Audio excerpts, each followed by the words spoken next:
কয়েক মাস আগেও সীমান্তে লম্ফঝম্ফ করত বিএসএফ, কিন্তু সময় বদলেছে।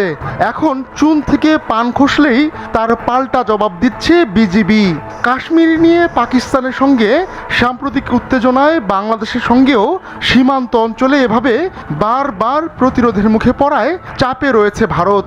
তাই পাকিস্তানের পাশাপাশি বাংলাদেশের সঙ্গে থাকা সীমান্তেরও সুরক্ষা জোরদার করতে চায় মোদি সরকার। এজন্য বিএসএফে 16টি নতুন ব্যাটালিয়ন গঠনের সিদ্ধান্ত নিয়েছে ভারত। দেশটির সরকারি সূত্রের বরাতে এ তথ্য জানিয়েছে পিটিআই।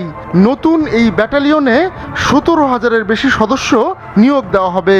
ভারতীয় সূত্রগুলো বলছে, ভারত বাংলাদেশ ও ভারত পাকিস্তান সীমান্তে নজরদারি ও নিয়ন্ত্রণ ব্যবস্থা আরও জোরদার করাই এই সিদ্ধান্তের মূল উদ্দেশ্য।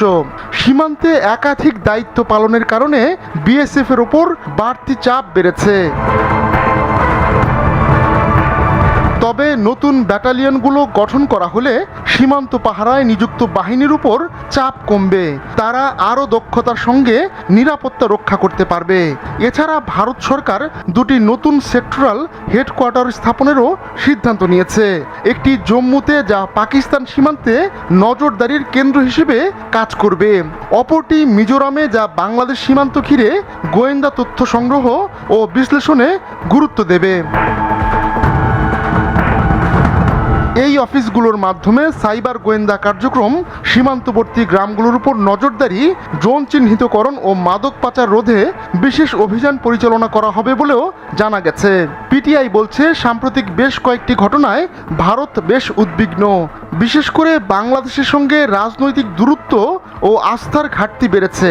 এছাড়া পাকিস্তান সীমান্তে ঘন ঘন সন্ত্রাসী অনুপ্রবেশ।